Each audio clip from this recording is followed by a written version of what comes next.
अस्सलामुअलैकुम, this is Moeed Pirzada.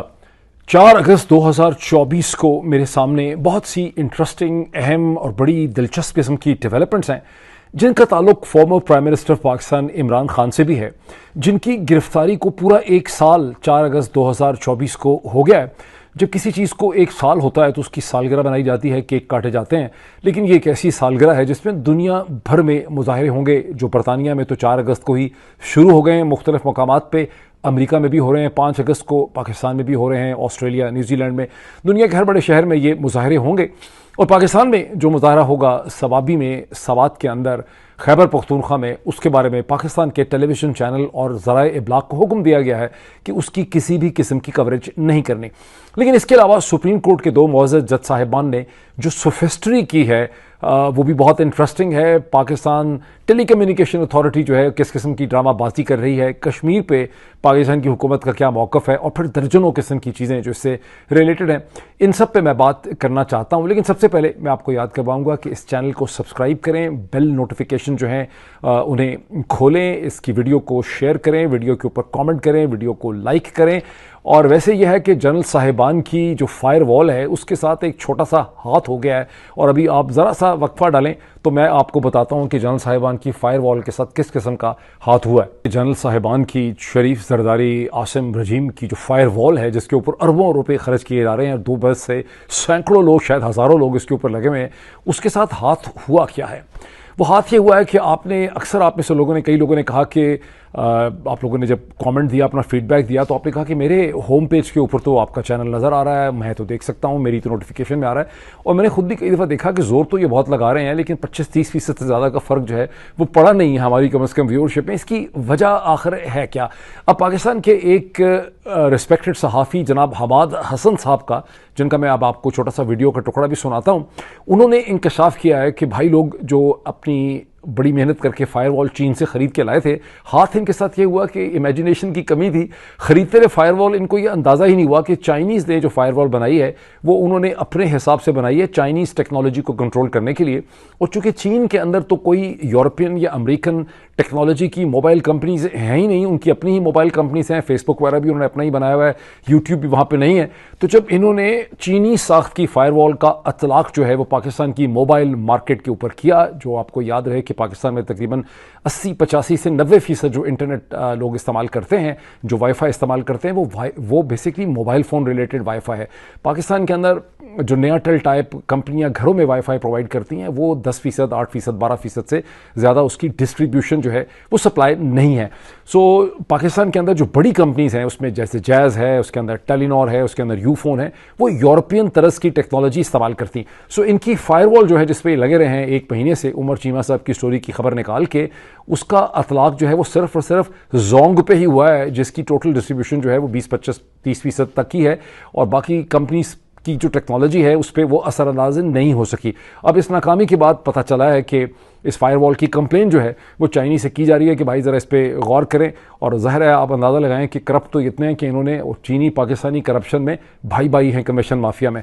तो चीनी कंपनी जिससे इन्होंने फायरवॉल ख़रीदी होगी, उससे पाकिस्तानी भाई लोगों ने अपना कमीशन भी ले लिया होगा। तो अब वहाँ पर जा रहे हैं उसका करने। मैं यहाँ पर आपको हमाद हसन साहब का छोटा सा टुकड़ा भी सुनाता हूँ, और उसके बाद मैं आपको बताता हूँ कि और क्या कुछ ये करने की कोशिश कर रहे हैं, जिसका ताल्लुक पाकिस्तान टेलीकम्युनिकेशन अथॉरिटी पीटीए से है। चाइना से जो टेक्नोलॉजी खरीदी गई थी वो यहाँ पर सिर्फ जोंग नेटवर्क के साथ एडजस्ट कर रही थी, और दूसरे जो नेटवर्क्स हैं तो वो यूरोपियन या वेस्टर्न कंट्रीज के हैं, तो उसके साथ वो फायरवॉल एडजस्ट नहीं कर रहा था। तो सवाल ये कि फिर वहां से खरीदते हुए इस पर इसको क्यों सही तरह से नहीं जांचा गया, और जब यहाँ पर लगाया गया तो उसके हवाले से बहुत कंप्लेंट्स थे कि दूसरे नेटवर्क्स जो है, यानी यूफोन, टेलीनॉर, जज, तो उनके साथ एडजस्ट नहीं कर पा रहा है, और वो वही नताइज नहीं दे रहा है जो नताइज चाहिए। टेक्नोलॉजी जो फायरवॉल की चाइनीज टेक्नोलॉजी थी, तो वो यकीनन बहुत अच्छी टेक्नोलॉजी है, लेकिन ये शायद उन्होंने अपने नेटवर्क के लिए बनाई है, क्योंकि चाइना में तो दूसरे नेटवर्क चलते नहीं है, उनका तो अपना फेसबुक है, अपना व्हाट्सएप है, अपना यही नेटवर्क, तो उनका तो सारा अपना ही बनाया हुआ है, उसी के मुताबिक चलाते हैं। तो जाहिर है कि फायरवॉल उन्होंने बनाई तो अपने टेक्नोलॉजी के मुताबिक बनाई थी, और जब पाकिस्तान में है तो पाकिस्तान में तो फिर डिफरेंट नेटवर्क से, तो उसके साथ एडजस्टमेंट में कोई मसला शायद है।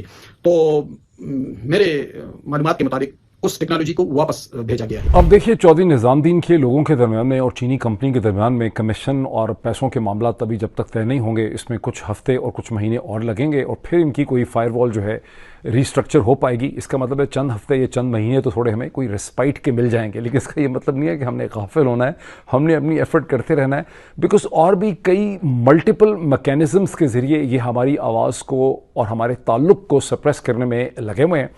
हफ्ते के दिन जो एक दिन गुजर गया, पाकिस्तान टेलीकम्युनिकेशन अथॉरिटी पीटीए ने अपना एक प्रेस रिलीज नोटिफिकेशन इशू किया। अच्छा, वो नोटिफिकेशन उन्होंने इशू किया है इंस्टाग्राम में। आप ये ज़रा गौर कीजिए कि ये सब इदारे और ये तमाम उमरा जो हैं पाकिस्तान के, ये इंस्टाग्राम हो, फेसबुक हो, ट्विटर हो, कोई भी चीज़ हो, यूट्यूब के हमारे ही चैनल्स के दरमियान अपने इश्तिहार भी चलाते हैं, वहाँ तक ये अपने आप को बिल्कुल आज़ाद महसूस करते हैं। लेकिन दूसरी तरफ से ये इनकी कोशिश है कि पाकिस्तान का जो मतवस्त तबका, ये गरीब लोग हैं, उनको ये फैसिलिटीज़ जो हैं हासिल ना हो, उनकी इन फैसिलिटीज़ के इस्तेमाल पे इन्हें मुकम्मल जो है वो कंट्रोल हासिल होना चाहिए। ये उसी तरह से है जिस तरह ये चाहते हैं कि इनके बच्चे अमेरिका, बरतानिया, यूरोप की यूनिवर्सिटियों में, ऑस्ट्रेलिया, न्यूजीलैंड में जाके पढ़ें, वहाँ का पता भी हासिल कर लें, वहाँ पे सेटल हो जाएं। लेकिन और पाकिस्तानियों के लिए इन्होंने अपने ज़राए अबलाग में कहानी ये रखी हुई है कि ये सारा मगरब, अमेरिका, यहूदी, सहूनी जो हैं ये आपके दुश्मन हैं। ख़ुद इनको अगर अपने मफादात में सहूनियों के साथ या हिंदुस्तान की मोदी रजीम और सरकार के साथ कोई अंडरस्टैंडिंग करनी पड़ जाए या उनको सर्व करना पड़ जाए, उसमें कोई खराबी नहीं है।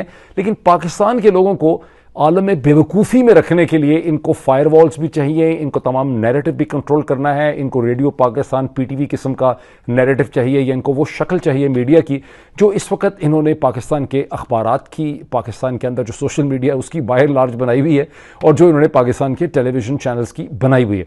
अब सैटरडे के दिन पीटीए ने जो अपना नोटिफिकेशन इशू किया, उसमें पीटीए ने अपनी एक्सप्लेनेशन ये दी है, जो मैं आपको स्क्रीन के ऊपर दिखाता हूँ, कि हमने अभी तक कोई भी virtual private network VPN Pakistan में ब्लॉक और बैन नहीं किए हैं, और अपनी एक्सप्लेनेशन ये भी दी है कि हम जो कुछ भी कर रहे हैं हम तो बिल्कुल as per the law and procedure and legal framework जो फेडरल गवर्नमेंट ने हमें दिया है उसके तहत हम ये काम कर रहे हैं। पाकिस्तान में जो भी आपने, यानी कमाल की बात यह है कि जो भी आपने गैर कानूनी या फस्तायत का काम करना है, जो जुल्म करना है, इलीगल काम करना है आपने, which is against the spirit of law and constitution and international law and against the human rights, वो आप कानून का नाम इस्तेमाल करके करते हैं और उसके लिए आप एक घटिया किस्म का कानून जो है वो बना लेते हैं। तो पीटीए कह रही है कि हमें फेडरल गवर्नमेंट ने जो लीगल फ्रेमवर्क दिया है उसके तहत हम वीपीएन्स को, वर्चुअल प्राइवेट नेटवर्क्स को रजिस्टर कर रहे हैं, और हमारा एक automated artificial intelligence driven system होगा जिसमें जो हमारे रजिस्टर्ड वीपीएन होंगे, जिनको कि पाकिस्तान के बिजनेसेस, आईटी सर्विसेज या पाकिस्तान के फ्रीलांसर्स या कंपनीज रजिस्टर करेंगी या फाइनेंशियल इंस्टीट्यूशन, सिर्फ वही वीपीएन काम कर सकेंगे, बाकी सारे वीपीएन जो है वो पाकिस्तान में बैन हो जाएंगे।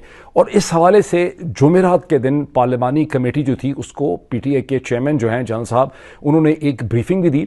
उस ब्रीफिंग का हाल भी पाकिस्तान के अखबारात में छपा है। उसको अगर आप देखें तो आपको अफसोस ये होता है कि वो पार्लिमानी कमेटी में जो सो कॉल्ड पार्लिमानी मेंबरान हैं उनमें से किसी ने भी ये सवाल नहीं पूछा कि भाई ये जो आप फायरवॉल्स खड़ी कर रहे हैं, ये वीपीएन का इस्तेमाल आप पाकिस्तान में बंद कर रहे हैं, वो वीपीएन जो पूरी मगरबी दुनिया में इंटरनेट इस्तेमाल करने में और अपनी प्राइवेसी को मेंटेन करने के लिए एक फंडामेंटल बुनियादी हकूक़ की शक्ल इख्तियार कर चुका है, तो इसके पाकिस्तान के ऊपर, फ्रीडम ऑफ एक्सप्रेशन के ऊपर जो इंफॉर्मेशन हाईवे है उस पर इसके क्या असरात होंगे। वहाँ पर अगर कोई कंसर्न लोगों को था कि पाकिस्तान के बिजनेसेस को कहीं नुकसान ना पहुँचे, जहन में रखें, आप में से खैर बहुत ज़्यादा लोग जो हैं वो मुझसे कहीं ज़्यादा बेहतर आईटी को समझते हैं, लेकिन ये जो वीपीएन है ये एक आपको प्राइवेट नेटवर्क, ये सिक्योर नेटवर्क प्रोवाइड करता है इंटरनेट को सर्व करने के लिए, ताकि आपकी प्राइवेसी एक्सपोज ना हो, प्राइवेसी आपकी। और इसका ये भी फ़ायदा है कि जो फाइनेंशियल इंस्टीट्यूशंस हैं, जो आईटी कंपनीज और बिजनेसेस हैं, वो बहुत सी फाइनेंशियल ट्रांजैक्शन या अपनी बिजनेस कॉन्फिडेंशियल इंफॉर्मेशन या कम्युनिकेशन जो है वो प्राइवेट तरीके से कर सकते हैं। और ये इसको क्यों बैन करना चाहते हैं, जैसा कि आप में से सैकड़ों लोग ये बता चुके हैं, हज़ारों लोग बता चुके हैं गुज़िश्ता 1-1.5 महीने में, कि जब आप इस नाचीज़ के यूट्यूब चैनल को देखते हैं तो उस पर कई मिनट तक या आधे घंटे तक बफरिंग होती रहती है, और अगर आप वीपीएन का इस्तेमाल करें तो वो बफरिंग रुक जाती है। तो यहाँ से आपको क्लियर हो जाता है कि असल में वीपीएन का इस्तेमाल किस चीज़ के लिए किया जा रहा है। लेकिन जो कमेटी को ब्रीफिंग दी गई है उसमें इस तरह से बताया गया है कि पाकिस्तानी रियासत के कौमी सलामती में और वसी तर जो मफाद है पाकिस्तानी रियासत का, उसमें वीपीएन जो है वो पाकिस्तान में ब्लॉक किए जा रहे हैं। ये रियासत बेचारी कितनी कमज़ोर है कि पल दो पल के शायर जो हैं बेचारे, पल दो पर मेरी कहानी है, वो कह रहे हैं मैं पल दो पल का शायर हूँ, पल दो पल मेरी कहानी है, पल दो पल मेरी जवानी है, वो इन पल दो पल के जो शायर हैं उन्हीं की बातों से ये रियासत जो है बेचारी इतनी कमज़ोर जो है वो हो चुकी हुई है। तो ये अभी इनकी कहानी है। और मैं थोड़ा सा आपको एक पॉइंट और बता दूं, ये मैंने लिख के रखा हुआ था कि जो कुछ भी करेंगे इन द लॉन्ग रन उसे सस्टेन नहीं कर सकेंगे। उसकी वजह यह है कि मैं इंसानी तारीख़ का एक बड़ा ही कीन स्टूडेंट हूँ और अभी मैं कुछ दिन रोम और एथेंस में गुजार के वापस आया हूँ। वहाँ बैठ के मैं उनकी सड़कों पे बैठ के कैफ़ेज़ में वो तारीख़ सारी पढ़ते भी रहा हूँ इंसानी तहज़ीब की। ये इसको सस्टेन इसलिए नहीं कर सकेंगे फॉर द फॉलोइंग रीजंस। एक तो पाकिस्तान की, एक तो बेसिकली हैं बड़े निकम्मे, जैसे कि अभी आपने देखा है कि फ़ायरवॉल ख़रीद के लाए हैं, उसमें से किकबैक कमीशन भी ले लिया है, लेकिन चीनी टेक्नोलॉजी की लाए हैं जिसका अतलाक जो है वो जैज़ के ऊपर, टेलीनॉर के ऊपर, यूफोन पे होता ही नहीं है, लेकिन ये इनकी इमेजिनेशन की कमी थी। दूसरा ये है कि पाकिस्तान की आबादी है बहुत ज़्यादा। पाकिस्तान आबादी के एतबार से 250 मिलियन का ये मुल्क है, दुनिया की 5वीं बड़ी आबादी है, दूसरा बड़ा ये मुस्लिम मुल्क है। फिर इसका जो मिजाज है वो हिंदुस्तान से बहुत मिलता जुलता है। पाकिस्तान के साउथ के अंदर और पाकिस्तान के ईस्ट के अंदर एक बड़ी थ्राइविंग डेमोक्रेसी है जहाँ फ्रीडम ऑफ एक्सप्रेशन है और पाकिस्तानी लीगल इंस्टीट्यूशंस, वुकला लोग जो हैं वो हिंदुस्तान के साथ कम्पीट करते हैं, उसको देखते हैं और इंडियन डेमोक्रेसी उनको इंस्पायर करती है। अगर पाकिस्तान के बॉर्डर्स के ऊपर सऊदी अरब, UAE और सारे सेंट्रल एशिया के ही बेचारे मुल्क होते मरे हुए तो फिर शायद इनकी जोग्राफिकल इनको सपोर्ट मिल जाती, तो जोग्राफिकल सपोर्ट भी नहीं है। फिर जिन मुल्कों से ये बहुत ज़्यादा मुतासर हैं उनका निज़ाम हुकूमत और मिजाज मुख्तलिफ है। फॉर इंस्टेंस ये मुत्तहिदा अरब इमारात, कतर, बहरीन वगैरह जो हैं ये छोटी छोटी इलीट है लोकल, जिसने एक गेस्ट वर्कर्स जो बेसिकली मॉडर्न स्लेवरी है वो उन्होंने रखे हुए हैं अपनी इकोनॉमी चलाने के लिए। फॉर इंस्टेंस UAE की आबादी अगर अपनी जो है वो 1.2 मिलियन है, 10-12 लाख उनकी अपनी आबादी है, तो 1 करोड़ के करीब उनकी टोटल आबादी है जिसमें 90 लाख से ज़्यादा उनके गेस्ट वर्कर हैं। उन्हें कंट्रोल करने के लिए उनके पास एक शुरता सिस्टम है कंट्रोल करने का, और वहाँ पर ये सब चीज़ें चल जाती हैं बिकॉज जो रूलिंग एलीट जिसके पास तमाम राइट्स हैं वो उन अथॉरिटीज़ को एक्सरसाइज करती है गेस्ट वर्कर्स के ऊपर। पाकिस्तान का जो पॉलिटिकल मिजाज है वो बड़ा मुख्तलिफ है और यहाँ ये चीज़ें बहुत देर तक चलने वाली नहीं है, लेकिन फिर भी इस पर बात होती रहेगी। चलते हैं सुप्रीम कोर्ट ऑफ पाकिस्तान की उस माइनॉरिटी जजमेंट की तरफ जिसका गुज़श्ता चंद घंटों से पाकिस्तान के सोशल मीडिया पे बहुत ज़्यादा उसका एक त्यापांचा या एनालिसिस हो रहा है। लेकिन जो मैं एनालिसिस आपके सामने रखने लगा हूँ वो उस तमाम सोशल मीडिया के एनालिसिस से बिल्कुल मुख्तलिफ होगा। ये माइनॉरिटी जजमेंट है ऑनरेबल जस्टिस अमीनुद्दीन खान साहब की और ऑनरेबल जस्टिस जनाब नईम अफ़गान साहब की, और ये वो लार्जर बेंच का हिस्सा थे जो 13 मेंबर का बेंच था जिसमें 8-5 का फैसला आया, जिसपे पाकिस्तान रिजर्व सीट्स और माइनॉरिटी सीट्स के हवाले से पाकिस्तान तहरीक इंसाफ को, यानी वुमेन सीट्स के हवाले से पाकिस्तान तहरीक इंसाफ को एक पॉलिटिकल पार्टी की हैसियत से रिकग्नाइज़ किया गया। और सुप्रीम कोर्ट ऑफ पाकिस्तान ने यह हुक्म दिया कि पाकिस्तान तहरीक इंसाफ के ये जो मेंबरान हैं 39+41 ये अपने एफिडेविट जमा करवाएं। उन एफिडेविट को पाकिस्तान तहरीक इंसाफ सर्टिफाई करे इलेक्शन कमीशन के पास। जब ये जमा हो जाएँ तो within 1 working week Tehreek election commission जो है उस पर रिजर्व सीट्स का फैसला जो है वो करे। अभी तक वैसे इलेक्शन कमीशन ने वो पूरा फैसला नहीं किया, उसकी तरफ पे मैं आऊँगा इस चंद लम्हों के बाद। लेकिन अब ये जो माइनॉरिटी जजमेंट आई ये बड़ी ही इंटरेस्टिंग जजमेंट है और इस पे जो आम सोशल मीडिया में लोग कह रहे हैं कि यहाँ पर एक सुप्रीम कोर्ट के ख़िलाफ़ बगावत कर दी गई है, ये सुप्रीम कोर्ट के लार्जर बेंच के ऊपर गैर आइनी अनकॉन्स्टिट्यूशनल फ़ैसला करने का इल्ज़ाम है और बहुत कुछ कहा जा रहा है। लेकिन मैं इसके लिए टर्म इस्तेमाल करता हूँ सोफेस्ट्री की, और मैं आपको स्क्रीनशॉट्स के ज़रिए सोफेस्ट्री एक्सप्लेन भी करता हूँ चंद लम्हों में। लेकिन मेरी आपसे इस्तदा है, रिक्वेस्ट है कि आप गूगल के ऊपर जाएं और ख़ुद ज़ाती तौर पे सिर्फ 5 मिनट लगा के ये जो टर्म है सोफेस्ट्री SOPHISTRY इसको पढ़ लें। सोफेस्ट्री क्या है, मैं क्यों कह रहा हूँ कि सुप्रीम कोर्ट का माइनॉरिटी जजमेंट जो है ये असर हाज़िर में सोफेस्ट्री की खूबसूरत एग्जाम्पल है। सोफेस्ट्री एंशंट ग्रीस में, जहाँ से अभी मैं वापस आया हूँ एथेंस से, ये वहाँ 5 सदी कबले मसीह में एक फ़िलासॉफ़िकल डिबेट थी। कहते हैं कि सूफिस्ट्स वो थे, ऐसे सूडो इंटेलेक्चुअल्स थे जो ग्रीक सिटीज़ के मुख्तलिफ शहरों में ट्रेवल करते थे। ये फॉर रेंट पैसे दे के फॉर हायर इनको आप हासिल कर सकते थे और ये मुख्तलिफ़ किस्म के आर्गूमेंट्स मैन्युफैक्चर करते थे जिनमें कोई सब्सटेंस नहीं होता था, लेकिन देखने में लफाजी उसमें बहुत होती थी। बड़े खूबसूरत आर्गूमेंट थे जिससे लोगों को बहलाया जा सकता था, उन्हें बेवकूफ़ बनाया जा सकता था। फ़िलासफ़ी में सोफेस्ट्री को बड़ा एक गंदा लफ्ज़ जो है वो समझा जाता है और मगरबी लिटरेचर में ये कहा जाता है कि इस वक्त असर हाज़र के मगरबी दुनिया के जो वकील हैं वो मौजूदा दुनिया के सूफिस्ट्स हैं और वो सोफेस्ट्री करते हैं।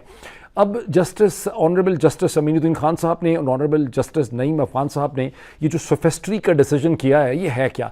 ये सोफेस्ट्री का डिसीजन कहता है कि जो मेजॉरिटी जजमेंट की है जनाब जस्टिस और मेजॉरिटी के मैं नाम एक दफ़ा ले दूँ उन ऑनरेबल जस्टिस के जिनका मेजॉरिटी जजमेंट है, जिसको चैलेंज कर दिया है इस माइनॉरिटी जजमेंट ने। वो मेजॉरिटी जजमेंट की थी जस्टिस अतहर मनल्ला ने।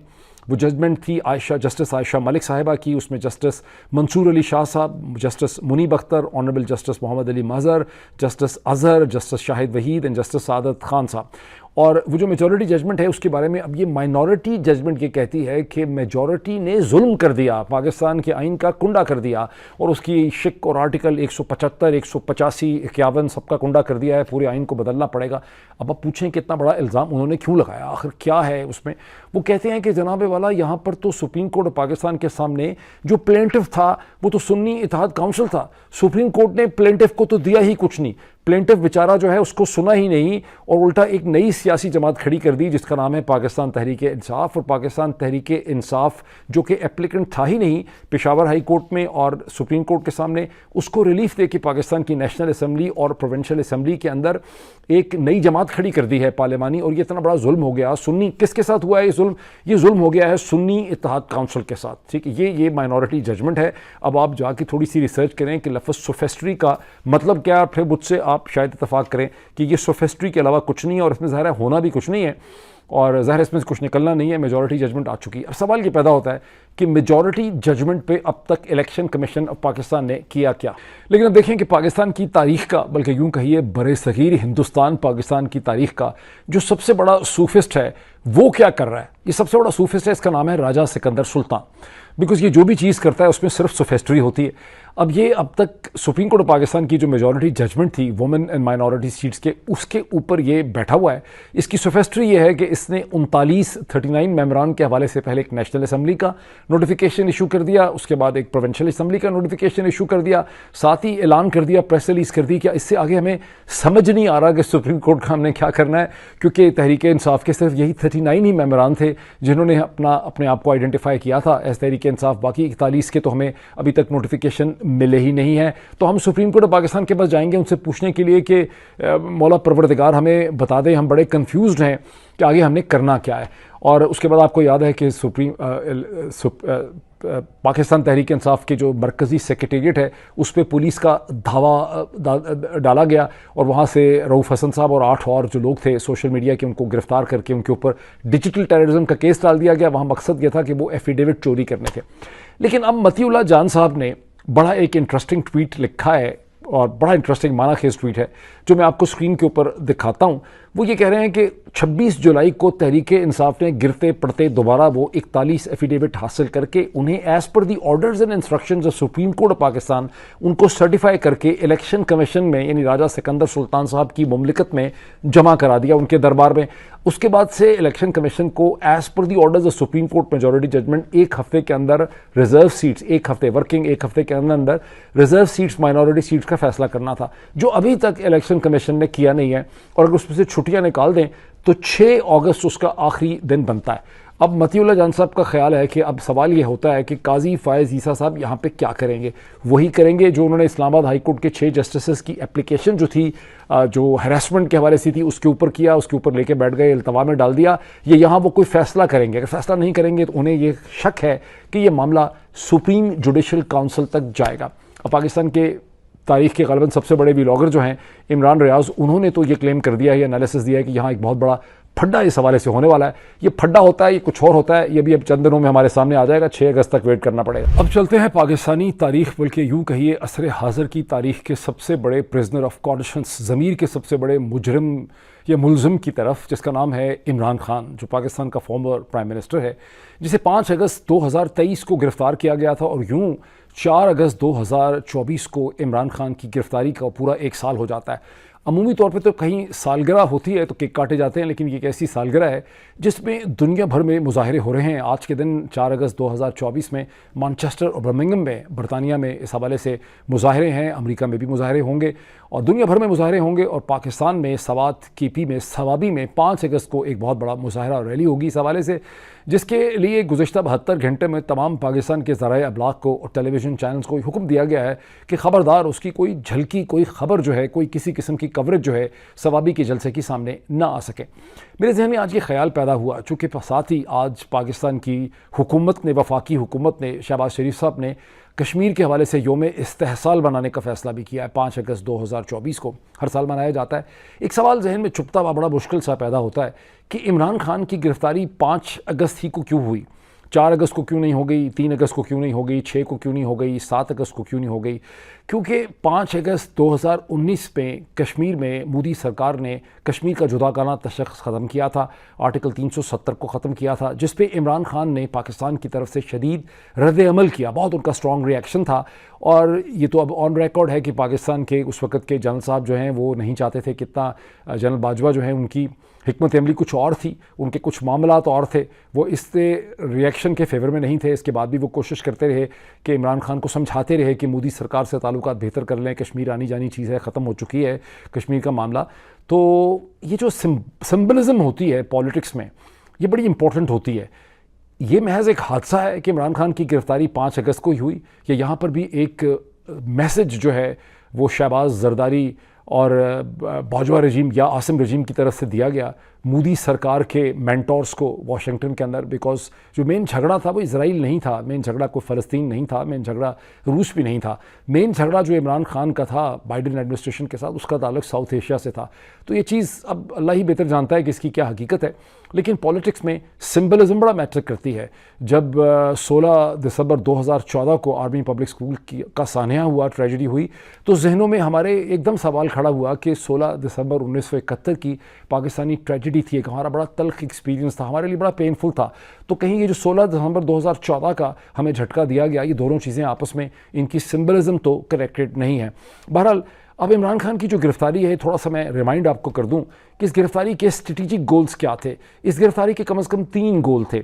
एक तो यह था कि इमरान खान की विल पावर को, उनकी अज़म को, उनकी हिम्मत को तोड़ना था। ख्याल ये था कि चंद हफ्तों में ही इमरान खान, 2 हफ्तों में, मुझे किसी ने बताया था, कोई सिस्टम के बड़े करीब था, उसने कहा कि ख्याल ये है कि एक्सपेक्टेशन ये है कि 2 हफ्ते में ये सीधा हो जाएगा। मैंने उनसे पूछा कि कत्ल तो नहीं करने वाले? उन्होंने कहा नहीं, ये तो 2 हफ्ते में सीधा हो जाएगा। 2 हफ्ते के बजाय तो साल गुजर गए हैं, ये शख्स तो सीधा हुआ नहीं। दूसरा मकसद ये था कि पॉलिटिकल इंजीनियरिंग करनी थी, इमरान खान को पार्टी से दूर करके, लोगों से दूर करके, मीडिया से दूर करके पाकिस्तान तहरीक इंसाफ के हिस्से बखरे करने थे, पॉलिटिकल इंजीनियरिंग करनी थी, और फिर ज़ाहिर है कि लोगों को एक लीडर से महरूम करना था। अब गुज़िश्ता 1 बरस में जो भी एफ़र्ट्स की गई हैं वो आपके सामने है। मुझे लगता है कि जो कोई भी इनका प्लान था उसमें बहुत ज़्यादा मकासद ये हासिल नहीं कर सके, और आने वाला वक्त साबित करेगा, जैसे कहते हैं कि द जूरी स्टिल आउट, आने वाला वक्त साबित करेगा कि इस गिरफ्तारी के इनको अब तक कितने फ़ायदे जो हैं वो हासिल हुए हैं। अच्छा, 1-2 जुमले में इसमें और ऐड कर दूं। यूँ तो ये बात अब रोज़े रोशन की तरह आया है कि इमरान खान की गिरफ्तारी जो है वो किन मकासद के तहत की गई, लेकिन रीकैप करने के लिए, जो कहते हैं ना, जब वक्त गुजरता है तो चीज़ों की हकीकत जो है वो बड़ी वाज़ेह हो जाती है, चीज़ें खुल के आपके सामने आ जाती हैं। 5 अगस्त 2023 को जब इमरान खान की गिरफ्तारी की गई, तोशाखाना, करप्शन, घड़ियाँ शड़ियाँ, उन सब केसेस में, तो कुछ PMLN या आसिफ अली जरदारी या जरदारी शरीफ ख़ानदान या जितने भी जनरल साहिबान हैं और इनके जो एपोलॉजिस्ट हैं या इनके जो स्पोक्स पर्सनस हैं, उनके पास कहने सुनने को कम से कम कुछ था तोशाखाने के हवाले से, किसी और चीज़ के हवाले से। उसके बाद आपको पता है कि इमरान खान को इन तमाम केसेस के अंदर, वो तोशाखाने का केस हो या इद्दत का केस हो या किसी और चीज़ का केस हो, उसमें मुख्तलिफ़ अदालतों से रिहाई मिलती चली गई, ज़मानत होती चली गई, ये नए केसेस दर्ज करते चले गए। 1 साल के बाद ये चीज़ बिल्कुल आया है कि इमरान खान की गिरफ्तारी महज एक कंटिन्यूइंग डिटेंशन का प्रोसेस था।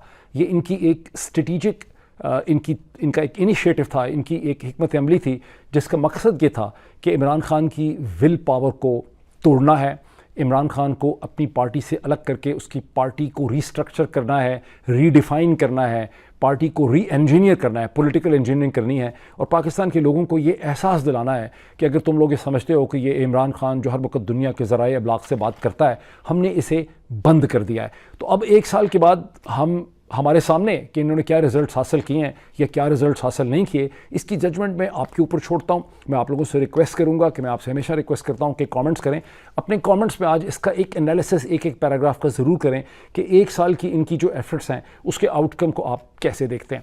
अब मैं अपने आखिरी पार्ट में चलता हूँ। एक पार्ट वैसे मैंने थोड़ा सा आपको ये भी याद करवाना है कि चूँकि यहाँ पे जिक्र कश्मीर का हो गया इसलिए मैं कश्मीर की पहले बात कर दूँ, लेकिन मैं थोड़ा सा जिक्र ये कर दूँ कि बरतानिया के अंदर गुज़िश्ता 10-12 बरस के सबसे खौफनाक सेक्टेरियन कह लें या नस्ली फसादात इस वक्त हो रहे हैं, जो ब्रिस्टल से और बाज़ शहरों से शुरू हुए लेकिन वो बरतानिया के मुतादिद शहरों में फैल चुके हैं। और ये रेस राइट्स हैं जिसमें एक तरफ एशियंस एंड ब्लैक्स हैं और दूसरी तरफ इसमें जो एक्सट्रीम राइट विंग गोरे हैं, और इनका ताल्लुक बहुत हद तक वैसे तो ये सारे के सारे डिसइंफॉर्मेशन पे मिस इन्फॉर्मेशन पे मबनी है, जिसमें कोई 3 बच्चियों की पहले कहीं हलाकत होती है, इल्ज़ाम लग जाता है कि कोई रिसेंटली इमिग्रेंट शख्स था या औरत थी, उसका कोई रोल था जो बिल्कुल डिसइंफॉर्मेशन थी। एक्चुअली उसका वो जिस किसी का भी रोल था उसका इमिग्रेशन से ताल्लुक़ नहीं था। फिर immigration for immigration against immigration मुजाहरे होते हैं, फिर ये फसादात फैल जाते हैं। लेकिन बहुत से लोगों को ये भी शक है कि क्या स्टामर जो अभी लेबर हुकूमत बनी है, चूँकि वो एशियंस के साथ और माइग्रेंट्स और इमिग्रेंट्स के साथ हमदर्दी रखती है, उसने आते ही इमिग्रेशन के हवाले से बाज़ फैसले भी किए हैं, तो ये कोई अनदेखे हाथ हैं जो बरतानिया की पॉलिटिक्स को इस स्टेज पे डिस्टेबलाइज करना चाहते हैं। मैं इसके हवाले से मज़ीद इन्फॉर्मेशन इकट्ठी करके एक मेरी कोशिश होगी कि मैं, चूँकि लोग देखते नहीं हैं इंटरनेशनल रिलेशंस के ऊपर इशूज़, लेकिन ये इशू बड़ा इंपॉर्टेंट है बिकॉज सेहूनी लॉबी ने पहले भी लेबर पार्टी की पॉलिटिकल इंजीनियरिंग की थी जब जेरेमी कॉर्बाइन को बूट आउट किया गया। तो मैं इसके हवाले से एक इंफॉर्मेटिव किस्म का वीलॉग करने की कोशिश करूँगा।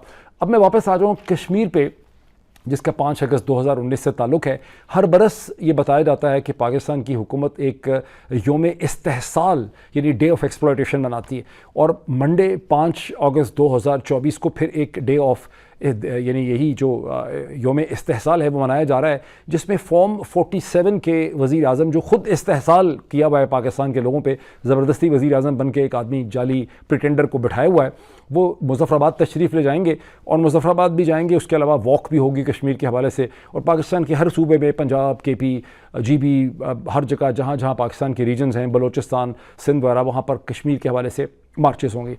कहा जा रहा है, ये बड़ी इंटरेस्टिंग बात है कि फ्राइडे के दिन पाकिस्तान के फ़ॉरेन ऑफिस ने इस हवाले से इंटरनेशनल कम्युनिटी को और जो की कंट्रीज़ हैं उनके डिप्लोमेट्स को भी ब्रीफ़ किया।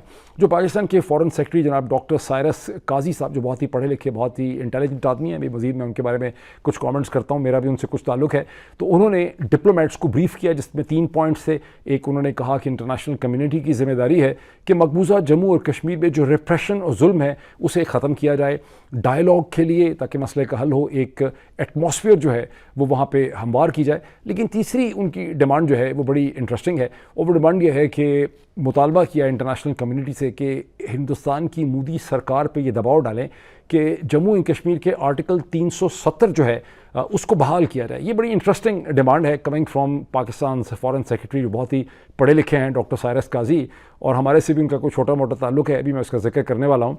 क्योंकि आर्टिकल 370 तो हिंदुस्तान के अपने कानून का हिस्सा था, उनकी यूनियन गवर्नमेंट का हिस्सा था जो पंडित नेहरू ने पैदा किया, और जब पंडित नेहरू ने उसे क्रिएट किया तो कौन सा पाकिस्तान की हुकूमत से पूछ के किया था, या कोई इसमें बायलैटरल कंसेंसस था दोनों के दरमियान में, या कभी पाकिस्तान की हुकूमत ने आर्टिकल 370 को वेलकम किया था? तो हम किस मुँह से उनको कहते हैं कि आप इसको दोबारा से रिस्टोर कर दें। बहरहाल थोड़ा सा मैं आपको ये बताऊँ कि डॉक्टर साइरस काजी बहुत ही पढ़े लिखे, बहुत ही इंटेलिजेंट आदमी है। मैं ये तो नहीं कह सकता कि फॉरेन सर्विस में आके वेस्ट हो गए, लेकिन by all means he was a very capable, he is a very capable and very intelligent man. Doctor Cyrus Qazi और मैं अल्लामा इकबाल मेडिकल कॉलेज में हम क्लास फेलो थे, हमने CSS भी इकट्ठे दिया। इनफैक्ट जब हम CSS की किताबें लेने के लिए गए, 1989 का ये CSS है मेरा ख्याल है, तो जब हम CSS की 89-90 का, तो जब हम CSS की किताबें लेने के लिए लाहौर की अनारकली मार्केट की यूनियन, मेरा ख्याल है यूनियन बुक शॉप होती थी, 130 रुपये की सारी किताबें आई थी। 130 रुपये डॉक्टर साइरस काजी के, 130 रुपये मेरे, या पता नहीं 200 रुपये की आई थी शायद, इस तरह से। तो इम्तिहान में भी हम आगे पीछे थे। डॉक्टर साइरस काजी जो है, he stood 37th in Pakistan, but with 37th position he was number 1. This नाचीज stood 17th in Pakistan, but मुझे फॉरेन सर्विस नहीं मिली, हालांकि वो भी मेरी भी चॉइसेस में फॉरेन सर्विस थी. उसकी वजह ये थी कि आज़ाद कश्मीर का कोटा था. पाकिस्तान में सिविल सर्विसेज का इम्तिहान भी ओपन कॉम्पिटिशन पे नहीं होता, उसमें भी रीजनल कोटाज होते हैं. जैसे सिंध के अंदर बड़ी खप है सिंध अर्बन की और सिंध रूरल की, जिसमें सिंध अर्बन के लोग जो हैं वो रोते रहते हैं. इसी तरह आज़ाद कश्मीर से अगर आप CSS के इम्तिहान में 530 भी आपकी पोजीशन हो तो कोई ना कोई सर्विस आपको उस साल मिल जाती है. लेकिन आपकी बहुत अच्छी पोजीशन हो, जैसी मेरी थी 17 पोजीशन, तो आपको अपनी डिज़ायर्ड सर्विस जो है वो नहीं मिलती. बहरहाल डॉक्टर साइरस काजी चूँकि मेरे क्लास फेलो भी थे और हम इकट्ठे थे, तो फिर मुलाकात, वैसे तो उनकी पोस्टिंग्स बाहर होती रहीं, कभी इधर कभी उधर, कभी जेनेवा में बहुत देर वो रहे, कभी भारत में रहे, लेकिन जब भी पाकिस्तान में होते थे तो मुलाकात हमारी होती रहती थी. बहुत ही पढ़ी लिखी शख्सियत, ह्यूमन राइट्स के अंदर उनकी स्पेशलाइजेशन भी उन्होंने कर ली जब जेनेवा में रहे. लेकिन एक दफ़ा मेरे से जब मुलाकात हुई तो मैं पता नहीं उस वक्त UK जा रहा था, तो मुझे क्या, ये कहीं लगे हुए थे, वाशिंगटन में भी रहे हैं वैसे, तो मुझे कहने लगे कि मैंने कहा क्या लाऊं तुम्हारे लिए, तो कहने लगे फ्रांस काफ्का की तुम ये किताब मेरे लिए उठा लेना, मैं ढूंढ रहा हूँ उसकी किताब. फ्रांस काफ्का एक जर्मन लैंग्वेज में लिखने वाले एक बहुत ही रेवोल्यूशनरी नॉवेलिस्ट हैं. यूरोप की तारीख में उनको 20th सेंचुरी का एक बहुत ही बाअसर और इम्पोर्टेंट राइटर जो है वो समझा जाता है. तो अभी मेरे जहन में सवाल ये पैदा होता है कि ये जो फॉरेन सेक्रेटरी हैं जिन्होंने कश्मीर के ऊपर ये ब्रीफिंग की और जिनकी ह्यूमन राइट की स्पेशलाइजेशन है, खुद ये जो फ्रांस काफ्का की स्पिरिट थी डॉक्टर साइरस काजी की, उसका क्या हुआ होगा. अब जाहिर है आजकल के ज़माने में तो मेरी उनसे बात नहीं हो सकती, उनके लिए बड़ा नुकसानदेह होगा. लेकिन अब रिटायरमेंट उनकी करीब है और मैं तो चूँकि गद्दार वतन भी हूँ और मुल्क दुश्मन हूँ और दहशत गर्द हूँ, मेरा तो पाकिस्तान जाना मुमकिन नहीं है. लेकिन डॉक्टर साइरस काजी तमाम पाकिस्तान इंपॉर्टेंट लोगों की तरह बरतानिया, यूरोप और अमेरिका तो आएंगे ही, और मुझे उम्मीद है कि उनके साथ कोई लंच, डिनर या कॉफ़ी का हमें मौका मिलेगा डॉक्टर साइरस काजी के साथ. तो मैं उनसे पूछना चाहूँगा, समझना चाहूँगा कि फ्रांस काफ्का की जो स्पिरिट उनके अंदर थी, जिसको लेकर वो सिविल सर्विसेज में आए थे, उसका हुआ क्या इन दी एंड. टाइटल वाइटल तो चले ठीक है, लेकिन अपनी रूह का अंदर से क्या हुआ, अब ये बता कि रूह के शोले का क्या है रंग. बात इतनी है, फिर मुलाकात होती है आपसे. Thank you.